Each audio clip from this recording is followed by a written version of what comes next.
Hello my dear friends, you're in the Military Summary channel, and today we will discuss the situation in Ukraine on the 14th of March of 2024. Today we have significant number of updates and details, so let's start. And first we're going to talk about the town, the village by the name of Tokina. During the day the Ukrainians made few attempts to attack the area using armored vehicles, tanks and infantry, but according to, let's say, the results of those attacks, we can make a conclusion that when talking about this direction, the Ukrainians mainly were attacking the Russians with the purpose to force them to keep some forces in this area, to keep operational or tactical reserves. So that was a secondary attack with the purpose to attract Russian attention. That's it, because there were few attempts to, let's say, to cross the border, to enter even Tokina, but most of those attacks were repelled by the Russians. For example, on this video we can see the reconnaissance operation by the Ukrainians, and this video first of all show us that during the previous 24 hours the Russians managed to concentrate significant number of forces in the area. They managed to bring additional reinforcements, reserves, armored vehicles, so that's why the Ukrainians realized that they had no chances to achieve any results and any success, so that's why they made the conclusion just to make a destructive operation. And today we got some video from the borderlands, right exactly on the borderlands. On this video we can see how the Ukrainian soldiers on the border were attacking the Russian forces who were running after the Ukrainians who were abandoning their positions from Tokina. Very likely the Ukrainians made few attempts to attack, but their forces were discovered and destroyed by the Russians, and after they were defeated, the Ukrainians made a decision to run away from the area, abandoning armored vehicles, tanks, equipment and so on. In the final phase of the video, in the final part of the video, we can see the Ukrainians evacuating wounded soldiers. They see a lot of wounded, and they, let's say, sat down into the Humvee, and after they complete the evacuation they basically run away from the territory. So the reports about some progress of the Ukrainian forces in Tokina are fake. It's a basic lie. No progress. The Russians stabilize and control the situation. Now we are moving to Belgorod direction, to Grayvarun area. As you can see, we have significant number of geolocations of updates. So let's start, because the situation is very interesting. According to information we have, the Ukrainians made few attempts to attack, and during the day they were attacking the Russian positions in the area of the towns like Grayvarun and Kozinka, and also the Ukrainians were attacking in direction of Spodatushina, the town that located a little bit to the north from, let's say, Kozinka. And the Ministry of Defense of Russian Federation reported that during those attempts to attack, the Ukrainians had significant losses and basically were defeated. Their losses were around 200 soldiers, and also the Russians provided us some geolocated videos and information confirming the Ukrainian losses. We see that during those attacks the Ukrainians lost significant number of armored vehicles. The Russians were using artillery, Lancet, FPV drones, aviation bombs, helicopters, infantry, so lots of type of weapon were involved in that defense operation. But so let's return back on map to understand what was happening. So the Ukrainians during the day were attacking the Russians using two roads. The first one, Velika Pisarevka, Alexandrovka, then further to Kozinka. That was the one of the main, let's say, roads of attack. The second wave of attack was Izdetskaya, and then further to Popovka, and after Popovka to Spodarushina. So two waves of attack, and there was a support area between two areas where Ukrainians tried to concentrate armored vehicles, and from these positions the Ukrainians were attacking the Russians in Mokraya, Orlovka, and from the same positions the Ukrainians were attacking, let's say, the Russians in Zareshye Первая. So it's like support area, probably it's a hill, and two waves of attack along the towns, along the streets and buildings and so on. The Ukrainians in those operations involved significant number of forces. Let's move additional icons for better understanding. And the Russians were defending in this area mainly with infantry, aviation and artillery. During the day the Russians managed to bring additional reinforcements, armored vehicle, and probably by upcoming night they will be able to concentrate significant number of forces and the Russians will start counterattacking. So once again, one sources are saying, the Ukrainian sources are saying that they managed to, let's say, penetrate the Russian defense belt and to establish control over the additional streets, to establish control over the first defense belt. The Russians are saying that they managed to defeat the Ukrainians. Now let's try to understand who is lying and who's telling the truth. We saw already the geolocations and videos of destroyed vehicles, and now let's move to the towns. First let's talk about Popovka. During the day, we have three important videos, let's say, from the borderlands. On this photo, we can see the concentration of Ukrainian forces before further attacks. Some Russians have reported and called this like a bunch of Ukrainian soldiers who were killed, but it's not true. It's just a concentration of Ukrainian soldiers. Yes, they're acting unprofessional. They're getting close, very close to each other. Of course, from professional perspective, it's better to stretch the forces, but for some reason, they, let's say, were very close to each other. And later we got more details, a bigger video. The Ukrainians entered the Russian territory using significant number of personnel carriers. They landed infantry. After that, the Russians destroyed the personnel carriers and armored vehicles, and the Ukrainians were preparing themselves before further offensive operation towards the main Russian defense belt on the outskirts of Spodarushina. And as you can see, the Ukrainians were using up to probably campaign or something like this. And now let's move to Spodarushina and the first defense belt. The first Russian defense belt took place were located in this area, and that was a very big network, very rich network of trenches, shelters, strongholds, and so on. And the Ukrainians were trying to storm the area. And basically, during the previous 24 hours, they spent on storming the Russian defense belt. We see another group of Ukrainian soldiers who were hiding behind the trenches in front of Russian positions. And they were attacking them from different positions with infantry, with tanks, with artillery. As you can see, this defense belt was already reduced to ruins. So imagine yourself the concentration of Ukrainian artillery fire. And this video was provided by the Ukrainian sources. And in the final part of the video, we can see the Russian white flag. So after, let's say, 1 day of clashes, the Russians realized that they have no chances to hold the area. Basically, they will die. So that's why they proposed, let's say, mercy, and they proposed like white flag and to surrender. We don't know how exactly this battle finished, but very likely that Ukrainians managed to penetrate this defense belt and to enter the village by the name of Spodarushina. So the clashes in the area continues. From the other side, the Russians made a small ambush and a trap for the Ukrainians, because to attack, the Ukrainians, of course, didn't have forces right on the borderlines, because they would be discovered in the previous period of time and basically would destroy it. So that's why the Ukrainians kept their forces as far as possible, let's say, along the railways. And when the time came, the Ukrainians started redeploying their forces and sending them to, let's say, to the area of the main clashes. So that's why the Russians allowed, first of all, the Russians allowed the Ukrainians to concentrate their forces in the line, let's say something like here, along the border. And after the Ukrainians concentrated, let's say, up to campaign or something like this, the Russians start destroying the bridges that Ukrainians were using for redeployment. So basically, they created a small ambush and a small cauldron or operational encirclement for a small period of time. On this photo, we can see the first damaged and destroyed bridge that Ukrainians were using to send forces from the mainland towards Kozinka and towards Spodarushina. And this is the second bridge in the vicinity of Vilna.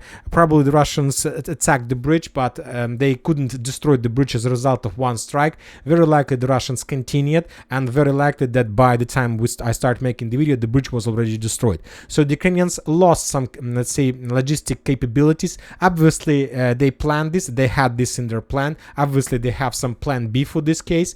And today we received the first reports and the first updates about possible Ukrainian plan B. Right before I start making the video, the Ukrainian sources reported, and the Russian sources confirmed the information, that the Ukrainians made a decision to repeat something that the Russians made in the beginning of the special military operation, and we're talking about Gostomel chopper operation. When the Russians sent a significant number of helicopters with Marines, they captured the airfield in the vicinity of Kiev, and they were waiting when the main forces will get the area. So the Ukrainians made something like this. They crossed the border. The Ukrainians on the helicopters on the very low, let's say, height, bypassed the first Russian defense belt and entered the area in the vicinity of Kozinka. They landed their infantry, soldiers, special forces. Now the Ukrainians, I don't know for sure where exactly the Ukrainians managed to establish the foothold, but let's assume that the Ukrainians captured something like this. And now the Ukrainians on this area tried to hold the defense while the Russians counterattacking, with the purpose to allow the main forces to bypass the first defense belt and to connect with these forces. So that was a special operation to bypass the Russian defense belt, and that was pretty effective, as I understand. Now, from one side, the main Russian force that located on the border appeared in encirclement because they were cut off by the Ukrainians. From the other side, the Ukrainian special forces in this area also cut off. But when talking about the Russians, they wasn't prepared to this operation. When talking about the Ukrainians, that was their main plan, to get inside of this situation and to hold the foothold until the main forces arrived. Furthermore, the Russians reported that they started concentration of forces in the vicinity of the Ukrainian foothold, and the upcoming night the Russians will try to counterattack with significant number of forces with the purpose to force the Ukrainians to fall back and to destroy this small cauldron and to stabilize the area on the Belgorod border. So as you can see, the situation is critical. Currently it's very difficult to understand what is going to be next, and obviously the clashes are going to continue. And now I would like to discuss with you the purposes, the goals and the purposes of the Ukraine. Just a few words, just a short let's say thoughts from my side. Some sources are saying that the main purpose of this attack is to disturb the Russian president elections. Other sources are saying that Ukrainians are trying to get some media victory on when they lost Avdiivka. They have problems in Zaporozhye, so that's why they want to get some media victory and to show this media victory to the Western countries and to get additional help or something like this. I think that both these things are correct, but according to my understanding of the situation, all these objectives we just discussed are the secondary objectives. And the main purpose of the Ukrainians in the attacks towards Belgorod, first of all, is to achieve the things that Putin wanted to achieve and was talking about during the previous probably a year, or maybe at least a year. Yes, Putin started talking about this probably a year ago, and he talked a lot during every single month. He repeat and repeat, but he still hasn't started, and the Ukrainians started this, and I'm talking about buffer zone. So basically currently we're witnesses of the creation or attempts from the Ukrainian side to create a buffer zone. Obviously we understand that Ukrainians don't have chances to establish control over Belgorod because it's too far from the front line, and Belgorod is a very big city. To storm Belgorod and to capture Belgorod, the Ukrainians needs probably a few hundred thousand, maybe 100,000 soldiers to capture this town, and just to get this town they need up to 20,000 soldiers that would be destroyed on the way. So unlikely the Ukrainians are going to do this, but to create a buffer zone is very good, because first of all, you need to understand that after this situation on the borderlands, after this situation, after these attacks, casualties among civilians, all these attacks during the president elections, Putin doesn't have any other option but to start creation of own Russian buffer zone. So obviously when the Ukrainians, and when I think that when, it's not like how, but when the Ukrainians are defeated in this area, Putin will be forced to start the buffer operation, because people will not understand him if he doesn't start this operation. And if Putin start a buffer zone operation, of course for the Ukrainians it is good to have a buffer on the territory of Russian Federation, not to fight on the territory of Ukraine, but to fight on the territory of Russia. And let's say to make attempts to stop them on the territory of Russia, but not to fight with them in the vicinity of Kharkiv, in the vicinity of the cities. So this is my opinion. We'll see what is going to be next. Now we are moving further to south and Kupiansk direction. During the previous 24 hours we got additional updates of additional Russian progress in the area. According to some mappers, the Russians managed to improve their positions towards Zherebets river, and as a result of Russian offensive operation they managed to establish control over this part of the forests and so on, so which confirms that the Russians are getting closer and closer. And currently, according to this final update, the distance between the Russian positions and the first farms itself is around 1 kilometer. Furthermore, during the previous 24 hours, the Russians conducted another offensive operation towards these forests by the name of Gloves, and let's say the Ukrainian sources, the force of 16th Mechanized Brigade, published the videos of Russian attacks with significant number of armored vehicles. The Ukrainians were trying to slow down the Russians with FPV drones, with artillery counterstrikes, with minefields. Very likely the Ukrainians managed to achieve some results and so on. The Russians lost one tank, and the infantry landed and abandoned the armored vehicle and basically tried to take position positions in the area. So that was another attack on Terny direction. Now we are moving to Siversk area, and the most important updates are coming from the village by the name of Belgorovka. According to the Russian sources, the Russians somehow managed to establish control over the road of life.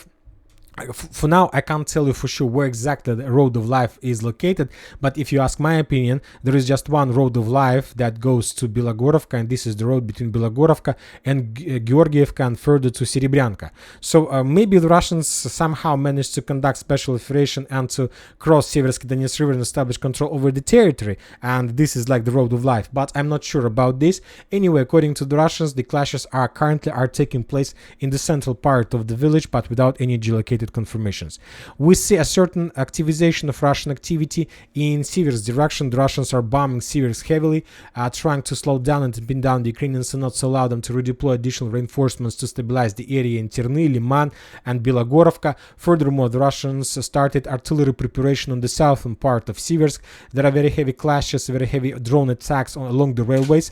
On this video, for example, we can see additional, let's say, batch of FPV drone strikes against the Ukrainian positions along the railways. And we have a few more Lancet strikes to the south of Siversk, which also confirms that either the Russians are planning to start something here, or they also just try to pin the Ukrainians down and not to allow them to redeploy reinforcements towards Kharkiv, towards Kupiansk, towards Belgorovka, and so on. And I'll remind you that just yesterday we were talking that the Russians were bombing Fedorovka. The day before that, the Russians were bombing Razdolovka, and now we see a big Russian activity on this direction, and very likely soon something big is going to happen. And now we are moving to Ivanivske. Probably 5th or 6th day in a row we stop receiving any updates from the village. Very likely the Russians still haven't found a solution how to resolve the issue with this hill that Ukrainians use to control the situation in Ivanivske, because without the hill the Russians has very low chances to complete this storm of Ivanivske with low losses. So that's why first they need to decide what to do with this, and after that they will be able to continue the clashes for Ivanivske. No updates for the 6th day in a row from the direction. Now we are moving to Avdiivka area, and we got significant number of updates and very surprisingly interesting updates. The most fierce and bloody clashes are taking place for Berdichi. As you can see, we have a lot of geolocations either from the Ukrainian and from the Russian side, and probably the most important geolocation is coming from the intersection of the roads between Berdichi and Semenivka. And as you can see, military summary has updated the map showing this intersection of roads under complete Russian control. So you might be surprised to tell the truth. I was surprised even probably more than you. Now let's take a look at geolocations we have. First, let's take a look at this video. On this video that was published by the 47th Mechanized Brigade, we can see the Russian armored vehicle attack in direction that the Russians were moving along Berdichi. They were attacking towards the western part. The Russians were using at least 3 armored vehicles for those purposes. One of the armored vehicles was damaged and destroyed at the beginning, and 2 more managed to enter the western part of Berdichi, to enter that street. This is Russian armored vehicle, and this is the intersection of streets. This is it on the map. This is it. The Russians managed to land infantry, but Bradley arrived very fast and start destroying like Russian armored vehicle, and then start attacking the Russian positions inside of the building. So after this video, first I have adjusted the map, but I shown this territory as a gray zone without any Russian additional progress. But later during the day we got that attack probably took place at night, and in the morning, let's say during the daylight, the Ukrainian sources published additional video how Ukrainian Bradley probably returned back and was attacking the Russians. On this we can see the abandoned Russian personnel carrier. The Ukrainian Bradley after attacked the Russian positions also returned back home towards the mainland. He made few waves of attacks and left the area. So after the second video I have adjusted the map. Important point that you need to understand. Before we continue, let's take a look at possible Russian movements. Very likely the Russians were moving something like this along Sadovaya Street, some here. Somehow the Russians managed to cross the river and to enter the territory and to land their infantry here. Very likely the Russians were moving something like this. Maybe the Russians were moving something like this. Currently I can't tell you for sure which of the roads the Russians were using, but the fact is that the Russians landed in the area and tried to dig in deeper. The Ukrainians Ukrainians started their movement somewhere from the Novoselovka Persha. They were moving something like this along the street, entered the area, and from this direction the Ukrainians were attacking the Russian forces in the building, moving from one side to another. And after the Ukrainians' Bradley was empty, Bradley returned back to the mainland. So what was the purpose of this operation, and what the Russians are planning to do? So we know that currently there are very heavy clashes in the western and the northwestern part of Berdichi. And today the Ukrainians also published the video of another counterattack from their side. The Russian soldiers have some positions in the eastern part, and then Ukrainian Bradley arrived in the area and started working on Russian positions, trying to suppress them and destroy them. Also, we have a lot of geolocations of Ukraine FPV drone strikes. The Russians were trying to send additional reinforcements to the area using this northern part, but most of the reinforcement was damaged by the FPV drones, so the situation is critical. So that's why the Russians made a decision to attack and to make an unexpected attack and to establish control over these intersections with the very purposes to cut the Ukrainian forces in the western part of Berdichi from the mainland. So the main idea is that the Russians will not be able to hold this intersection for a very long time. They need to hold this area just one night, maybe 2 days, I don't know, maybe 3 days, as long as possible. And while the Russians control this intersection of roads with, I don't know, of course they will get some reinforcements. The Russians will try to send them additional forces, some reserves, but as long as possible they can hold the area, the less chances for the Ukrainians in the northwestern part of Berdichi to save control over this part. If the Russians and now we need to understand, while the Russians are holding this area, the main Russian forces try to storm the northern and the northwestern part. So this is the Russian plan. Furthermore, when talking about the northern part of Berdichi, we have the videos from the Russian side, how during the days, the previous 48-24 hours, they were bombing the area with the purpose to destroy to attack the main supply roads and not to allow the Ukrainians to redeploy reserves from the north. And probably this is the operation, and very likely due to these two geolocations, there are very high chances that tomorrow the Russians will announce about full control over Berdichi. And to repeat one again, but to summarize everything, the Russians have two objectives. First, to cut supply from the south, and they managed to do this with the physical presence of the forces. Second is to establish fire control over the main supply roads that goes from the north. And these two things the Russians were doing with the purpose to clear completely the western and the northwestern part of the village. The Ukrainians tried to counterattack. For now, we don't have the results. Let's wait. Furthermore, we got additional reports from Orlovka. According to some Russian reliable resources, as a result of offensive operation, they managed to establish control over the territory, and we don't have geolocations proving this, but very likely something like this happened. We haven't received anything from Tokina. The clashes in this area continues. The Russians published another photo, how they managed to capture another Bradley in the area.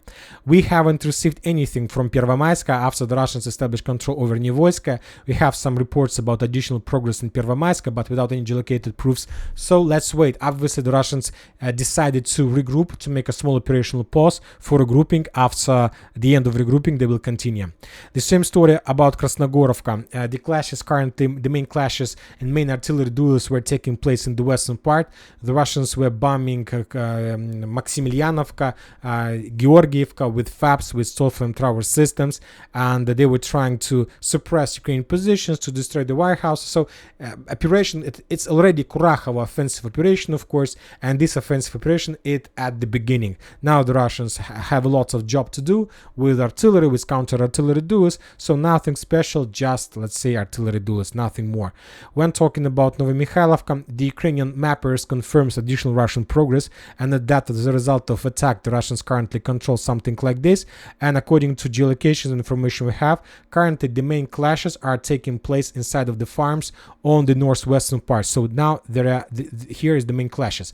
Also, we have geolocations of FPV drone strikes of the Russian forces against the Ukrainian positions, which confirms that Ukrainians still control the central part and the western part as well. So a lot of FPV drone strikes against the Ukrainian forces One strike was geolocated here, the second one was geolocated here. So western and the central part still remains under Ukrainians. Now we are moving to Uglidar. Probably 6th or 5th day in a row we continue receiving updates of how the Russians were bombing Uglidar with aviation bombs, with tall flamethrower systems, and with different type of heavy weapon, which confirms that very likely the Russians will make another attempt to storm the stronghold in the very near future. If we increase the numbers of this since the beginning of March, we're gonna see the concentration of Russian fire. One strike, the second and the third, and probably that's it. Yes, not so many, but anyway. Now we are moving to Velika Novoselovka. We have additional geolocated videos from the area. The Russians are bombing the territory heavy with artillery, with cluster rounds, with aviation bombs. So something, it looks like another artillery preparation, aviation preparation before the ground operation. And now we are moving to Robotyne area. We got a lot of very interesting details.